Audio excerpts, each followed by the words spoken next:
School of Magic Season 2.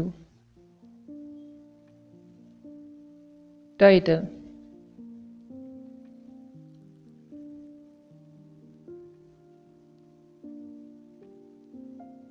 प्राचीन राजा के वंशज। जब लोग अपने विचार में खोए हुए थे, तभी किसी ने जोर से कहा, मैं यहाँ अपनी मौत का इंतजार करने के बजाय कोशिश करके मरना पसंद करूँगा। हाँ, डार्क एबीस में गिरने से लड़कर मरना बेहतर है, लूजू ने कहा। भले ही उनके प्रयास व्यर्थ हो सकते हैं, यदि उन्हें कोई विकल्प दिया जाता तो वे सुनहरे अवरोध से बाहर निकलना पसंद करते और अंत तक मरे हुए से लड़ते। मुझे भी गिन लो, दक्ष ने कहा। उदास और निराश महसूस करना कोई ऐसी चीज नहीं है जो एक सुपर मैजिशियन को करनी चाहिए। इसके बजाय उन्हें युद्ध के मैदान में शानदार ढंग से मरना चाहिए। कुछ शव अधिकारियों और प्रेत जनरलों को अपने साथ खींचना चाहिए, यहाँ तक कि मरे एक शासक को भी मारना चाहिए। यह उनकी महिमा होगी। सब लोग आइए, पहले शांत हो जाए, रहस्यमयी आदमी ने कहा। हम शांत नहीं हो रहे हैं, भले ही हम मरने वाले हो। हम एक शानदार मौत मरने वाले हैं। यदि सालन वास्तव में हमारे बीच में कोई कृत्य कर रहा है तो हम उसे अपने साथ वहां खींच लेंगे और हम देखेंगे कि गधा या हम पहले मरेंगे या नहीं। हंटर यूनियन के बुजुर्ग ने शाप देते हुए कहा, आइए हम यहाँ से निकलने के लिए संघर्ष करें, लेकिन हम केवल खुद को मारने की कोशिश नहीं कर रहे हैं। हमें अभी एक विश्वसनीय स्रोत से कुछ जानकारी प्राप्त हुई है।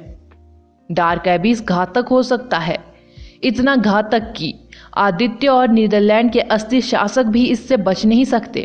फिर भी इसका मतलब यह नहीं कि हम इसमें नहीं जा सकते, रहस्यमय आदमी ने घंटाघर पर लोगों को बताया। शब्दों ने तुरंत सभी का ध्यान खींचा और उनकी आंखें झपकने लगी।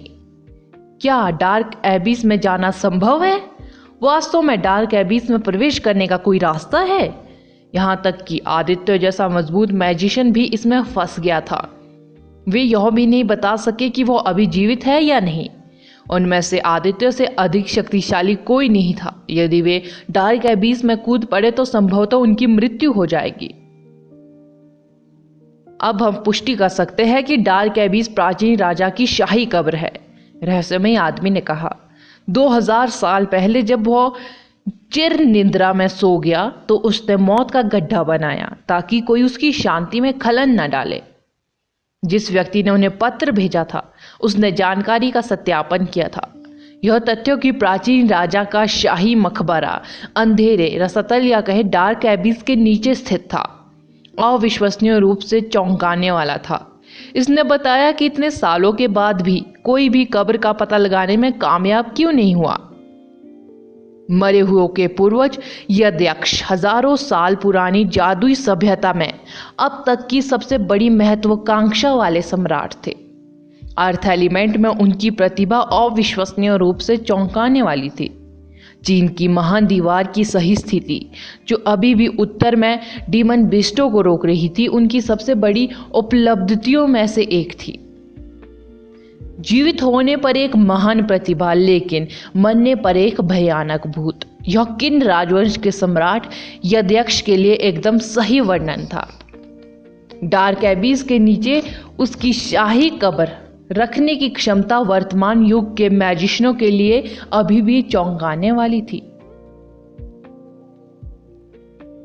सबसे शक्तिशाली मैजिशियन सहित किसी को भी शाही कब्र में कदम रखने की अनुमति नहीं है। फिर भी लोगों का एक समूह है जिसे डार्क एबीस अस्वीकार नहीं करेगा। ये गांव के लोग हैं, रहस्यमयी आदमी ने फेंगू की ओर इशारा करते हुए उत्साह से कहा। सभी ने तुरंत अपना ध्यान फेंगू पर केंद्रित कर दिया, जो खुद भी काफी आश्चर्यचकित था। उसने हैरान दृष्टि से उस रहस्यमयी व्यक्ति की ओर देखा।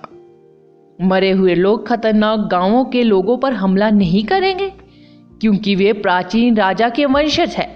डार्क एबीस सब कुछ नष्ट कर देगा, शाही कब्र पर अटैक करने की कोशिश करने वाली हर जीवित चीज को रोक देगा। हालांकि शाही मकबरे का दरवाजा गांव के लोगों के लिए हमेशा खुला रहता है, रहस्यमयी व्यक्ति ने कहा। जब वे पूरी तरह से आशा खो चुके थे, तब यदि वे प्रकाश की एक झलक पाने में सक्षम थे तो ऐसा महसूस हुआ जैसे उनके पास अचानक आगे देखने के लिए कुछ था।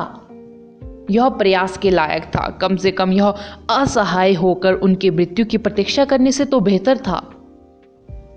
क्या आप कह रहे हैं कि गांवों के लोग डार्क एबिस में प्रवेश कर सकते हैं? क्या वह सच है? क्या आप उस बारे में आश्वस्त हैं?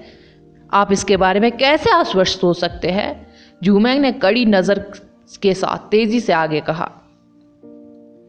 जिस व्यक्ति ने मुझे जानकारी दी बहुत ही विश्वसनीय है। यह सच है कि हम इस जानकारी की पुष्टि नहीं कर सकते हैं कि गांवों के लोग डार्क एबिस में प्रवेश करने के लिए सुरक्षित है या नहीं, लेकिन हमें प्रयास करना होगा, रहस्यमयी व्यक्ति ने गंभीर रूप से कहा। फेंगू तब चुप हो गया जब वह अचानक हर किसी की उम्मीद बन गया। आखिरकार उन्होंने आत्मविश्वास से भरी आवाज में कहा, हमारे गांव हमारे पूर्वजों की शिक्षाओं का सख्ती से पालन करते हैं। गांव के सभी लोग इसके बारे में जानते हैं, लेकिन प्रधानों को कुछ गुप्त जानकारी रखने के लिए भी कहा जाता है। इसमें उल्लेख है कि हम देवताओं द्वारा संरक्षित है। भले ही हम मृत्यु के राज्यों में गिर जाए, फिर भी हमें सबसे सम्मानित अतिथि के रूप में माना जाएगा। मैं नहीं बता सकता कि क्या यह डार्क एबिस की बात कर रहा है। गांवों का अस्तित्व हजारों वर्षों से था। यह एक चमत्कार था कि वे अभी भी अपनी परंपराओं को कायम रखे हुए थे। यह उम्मीद की गई थी कि पीढ़ी दर पीढ़ी चली आ रही चीजों को पूरी तरह से संरक्षित नहीं किया जाएगा। अमृत शहर के मामले में भूमिगत पवित्र झरने और इसकी रक्षा करने वाले लोगों के बिना किसी को भी पता नहीं चलेगा कि अमृत शहर गांवों से संबंधित था, ना ही उन्हें एहसास होगा कि वे प्राचीन राजा के वंशज थे। लोग स्वयं को केवल पीले सम्राट की संतान ही कहेंगे। यह प्रभावशाली था अगर कोई वास्तव में कुछ 100 वर्षों तक उनकी वंशावली पर चला गया। जहां तक 2000 वर्षों की बात है, यह निश्चित रूप से कहना लगभग असंभव था। लेकिन यदि आप सचमुच चाहते हैं कि मैं डार्क एबिस में चला जाऊं तो मैं कोशिश कर सकता हूं। मैं पहले से ही एक पापी हूं जिसने अपने ही कबीले की हत्या कर दी है। अगर इससे इस शहर के लाखों लोगों को मौका मिल सके तो मैं अपना जीवन बलिदान करने को तैयार हूं, फेंगू ने कहा। मुझे यह सुनकर खुशी हुई, भैरव जी ने कहा। राष्ट्रपति, मैं भी जाऊंगी, रितिका ने कहा। रितिका भी गांवों से थी। यदि फेंगू सुरक्षित रूप से डार्क एबिस में प्रवेश कर सकता है तो वह भी सुरक्षित होगी। डार्क एबिस एक सुरक्षित जगह से बहुत दूर है, आपको बस आंतरिक शहर में रहना चाहिए। फेंगू ने अपना सिर हिलाया।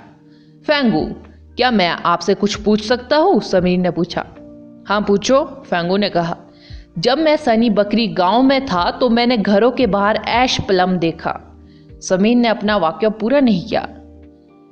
ऐश प्लम वास्तव में हमारे गांवों की परंपराओं में से एक है। इसका मतलब है कि घर में किसी की मृत्यु हो गई है, फेंगू ने शांति से उत्तर दिया। हर घर में यह है। क्या इसका मतलब यह है कि पूरा गांव मर गया है? समीर ने पूछा। आपने जो देखा वह जीवित मृत व्यक्ति थे। मैं बस इतना चाहता था कि वे शहर वापस आ जाए और 7 दिनों तक वहीं रहे, इससे पहले कि मैं घरों सहित उनका अंतिम संस्कार कर दूं। आप बैटल मैजिशियन उस दौरान गांव का दौरा करने के लिए आए थे। मेरे पास जीवित मृतकों को नियंत्रित करने और आपसे बातचीत करने और आपको जल्द से जल्द गांव छोड़ने के लिए कहने के अलावा कोई विकल्प नहीं था। हर घर के सामने ऐश प्लम का मतलब यह है कि वे सभी मर चुके थे। तो क्या आपने पहले ही उस पर ध्यान दे दिया है? फेंगू ने उत्तर दिया। मुझे याद है जब मेरे दादाजी का निधन हो गया था तो मेरे परिवार ने इसे घर के सामने रखा था, इसलिए जब मैं आपके गांव में था तो मुझे लगा कि यह परिचित है, समीर ने कहा। तो क्या आपको लगता है कि आपके पास भी गांवों की वंशावली है और आप भी डार्क एबिस में जाना चाहते हैं? फेंगू ने कहा। समीर ने सिर हिलाते हुए कहा, यदि आप वहां जा सकते हैं तो मुझे भी जाने में सक्षम होना चाहिए। चूंकि यह एक शाही मकबरा है, इसलिए वहां रहना अभी भी खतरनाक होगा। हम एक दूसरे की देखभाल कर सकते हैं। क्या होगा यदि आप उनमें से एक नहीं होगे? कायरा ने चिल्ला कर कहा। School of magic season 2 title, कुछ करो। अगर मैं वंशजों में से एक नहीं हूं तो ऐसा ही होगा। अब अंधेरी खाई में या डार्क एबिस में कूदना इसमें कूदने से अलग नहीं है। जब यह यहाँ आंतरिक शहर में स्थानांतरित हो जाता है। इसके अलावा मैं जियांची में डार्क एबिस के ठीक बगल में खड़ा था, लेकिन स्पेस भवन ने मुझे डार्क एबिस में नहीं खींच लिया। शायद यह एक संकेत है कि मैं अभी भी उस जनजाति का शुद्ध वंशज हूँ जो अमृत शहर में स्थानांतरित हो गया। समीर ने एक मजबूर मुस्कान के साथ कहा। यदि तुम जा रहे हो तो मैं भी तुम्हारे साथ चलूंगी, रितिका ने दृढ़ संकल्प के साथ कहा। फौजी, क्या तुम इसके बारे में निश्चित हो? आदर्श ने समीर को गंभीर दृष्टि से देखा। भाई आदर्श, समीर ने आदर्श की ओर देखा। बोलते बोलते वो अचानक भावना से भर गया। यहां बहुत सारे लोग मरने वाले हैं, मैं इसे अब और नहीं देख सकता। जीवित रहना बहुत अच्छा है जब हर कोई जीवित है। मैं वास्तव में नहीं जानता कि मेरा परिवार जिस परंपरा का पालन करता है उसका गांवों से कोई लेना देना है या नहीं। ना ही मुझे पता है कि इतने वर्षों के बाद भी मेरे पास वंश है। लेकिन अगर मेरे पास केवल 1000वां हिस्सा है या 10,000वां हिस्सा है, भले ही मेरे पास इसका कोई निशान भी ना हो, मैं तब तक इंतजार नहीं करना चाहता जब तक कि डार्क एबिस शहर को निगल न जाए। यह लोगों और मेरे सभी दोस्तों को खा जाएगा। यदि शहर नष्ट हो जाता है और हर कोई मर जाता है लेकिन मैं किसी तरह बच जाता हूँ, तो मेरा दृढ़ विश्वास है कि मैं खुद को मार डालूंगा, क्योंकि मैं सबकी जान बचा सकता था। जब वह स्थान हड्डियों और खंडरों से ढका हुआ था, विशेष रूप से तब जब उसके करीबी सभी लोग उसके ठीक बगल में मर गए थे, जबकि वह अकेला ही आपदा में बच गया था। उसका मानना था कि अमृत शहर की वंशावली पर कब्जा करने से उसे राहत महसूस नहीं होगी, लेकिन वह हमेशा के लिए ऐसा करेगा। आत्म निंदा और अपने पाप की छाया में जियो। बोलते समय समीर की आवाज कांप रही थी। वह पहले ही देख चुका था कि डार्क एबिस कितना भयानक था। उसका दृढ़ विश्वास था कि मरने का सबसे दर्दनाक तरीका इसमें कूदना था। वह डरा हुआ था। उसने पहले कभी इस तरह का डर का सामना नहीं किया था। फिर भी उसने जो शब्द कहे थे वे अत्यंत ईमानदारी के थे। उसने यह निर्णय इसलिए नहीं लिया क्योंकि वह दिखाना चाहता था कि वह कितना महान व्यक्ति है। वह नहीं चाहता था कि बचा हुआ व्यक्ति जीवित रहे, भले ही मौका केवल 1000वां या 10,000वां क्यों ना हो। खाली खोल की तरह जीने से बेहतर है मरना। समीर के शब्द लोगों के दिलों में घड़ी के नीचे गूंज उठे। यहां तक कि ठंडे चेहरे वाले सुपर मैजिशियन भी प्रभावित हुए। आदर्श शुरू में समीर को अपना मन बदलने के लिए बनाने जा रहा था, फिर भी उसे मना लिया गया। फेंगू, मैंने पवित्र झरने का पानी पी लिया है। क्या आपको लगता है कि मैं डार्क एबिस में कूदने से ठीक रहूंगा? आदर्श ने फेंगू की ओर देखते हुए पूछा। मुझे नहीं पता, लेकिन हमें दी गई जानकारी के अनुसार आपके अमृत शहर का भूमिगत पवित्र झरना हमारे खून के पानी से कहीं अधिक प्रभावी होना चाहिए। क्या? रुकिए, आपने इसे अकेले ही पिया? मुझे लगता है कि डार्क एबिस में मरे हुए लोग आपको कोई नुकसान नहीं पहुंचाएंगे। बूढ़ा पूर्वज स्वयं तुम्हें टुकड़े टुकड़े करने जा रहा है, फेंगू ने उत्तर दिया। आदर्श, तुम भी जा रहे हो? काया ने बड़े आश्चर्य से उसकी ओर देखा। हम किसी भी तरह से मरेंगे। मैं कोशिश करके मरना पसंद करूंगा। खैर, अब हमारे पास डार्क एबिस में कूदने के लिए उम्मीदवार है, लेकिन सवाल यह है कि हम डार्क एबिस तक कैसे पहुंचेंगे। यह मत भूलो कि डार्क एबिस अभी भी युआन गेट से कुछ किलोमीटर दूर है। उस दूरी से मरे हुए जीव मानव पिरामिडों में समा जाने के लिए पर्याप्त है, आदर्श ने कहा। इस सवाल ने तुरंत भीड़ को हैरान कर दिया। सवाल सही था। डार्क एबिस दीवारों के बाहर स्थित था। पूरी जगह मरे हुए लोगों से रेंग रही थी। उस तक पहुंचना पहले से ही असंभव था। झूमेंग ने अपनी दाढ़ी सहलाते हुए कहा, क्या तुम्हें लगता है कि हम बस यहाँ खड़े होकर देखते रहेंगे? हम आपके लिए रास्ता साफ कर देंगे। डू जियाओ ने आगे बढ़ते हुए घोषणा की। मैंने पहले से ही दक्ष के साथ शर्त लगा रखी थी, जो कोई कम मरे को मारेगा वह नर्क में दूसरे व्यक्ति का नौकर बनेगा। हम कभी भी शुरू कर सकते हैं, आइए इसे करें। बुजुर्ग, जीशैंग या कहे जीतू ने कहा। हम जीवित रहेंगे लेकिन दाव अभी भी मायने रखता है, दक्ष ने जवाब दिया। जब भैरव ने अधिकारियों को योगदान देने के लिए तैयार देखा तो उनकी आंखों में उत्साह धीरे धीरे ठीक हो गया। लंबी खामोशी के बाद इस सूचना ने उनमें जोश जगा दिया था। वह केवल इस बात को लेकर उत्सुक था कि सालन इस समय क्या महसूस कर रहा होगा। सालन को हमारी योजना को बाधित करने से रोकने के लिए मैं व्यक्तिगत रूप से उन्हें तब तक एस्कॉर्ट करूंगा जब तक हम डार्क एबिस तक नहीं पहुंच जाते, भैरव जी ने कहा। राष्ट्रपति भैरव, आप भी जा रहे हैं? रहस्यमयी आदमी ने आश्चर्य से कहा। सालन हमारे बीच है। मेरा मानना है कि वो कितना शातिर है। वो अराजकता के बीच निश्चित रूप से उनकी हत्या करने की कोशिश करेगा। मैं उनकी देखभाल करूंगा और मुझे यकीन है कि सालन में मेरा सामना करने की हिम्मत नहीं होगी, राष्ट्रपति भैरव जी ने ठंडे स्वर में कहा। वह पहले से अलग व्यक्ति लग रहा था। ठीक है, चूंकि राष्ट्रपति भी हमारे साथ मिलकर लड़ने को तैयार है तो हम और क्या कह सकते हैं। अभी हिरासत में रखा गया हर व्यक्ति बाहर जाएगा। हम शहर की सुरक्षा के लिए कुछ लोगों को पीछे छोड़ देंगे अगर शासक अचानक हमला करने का फैसला नहीं करता है, कमांडर ने आदेश दिया। समीर, शाबाश, हमें आप पर गर्व है, मुख्य सैनिक प्रशिक्षक फिजियो ने समीर के कंधे को गंभीरता से थपथपाया। डार्क एबिस बहुत जल्द ही स्थानांतरित हो जाएगा। हमें रास्ता साफ करने के लिए जिम्मेदार लोगों को इकट्ठा करना होगा। हमें उन्हें डार्क एबिस तक ले जाना चाहिए। लोग, आप हमारी एकमात्र आशा है। यदि आप सफल हुए तो आप हीरो होंगे, यदि आप असफल होते हैं तो इससे कोई खास फर्क नहीं पड़ेगा। हम बस इकट्ठा होंगे और नर्क में एक भव्य भोजन का आनंद लेंगे। यही बेहतर है। हम जितना उदास होंगे शैतान नगरी उतना ही खुश होगा। हम उन्हें अपने रास्ते में पर नहीं चलने देंगे, भले ही हमें जान ही क्यों ना देनी पड़े। भाड़ में जाओ शैतान नगरी, अब घंटा घर पर मुझसे लड़ने की कोशिश करो। मैं उन्हें तब तक यातना दूंगा जब तक वे दया की भीख नहीं मांगते। राष्ट्रपति, उस हृतिक के बारे में क्या ख्याल है? वो अभी भी वहां घुटनों के बल बैठा है, रहस्यमयी आदमी ने कहा।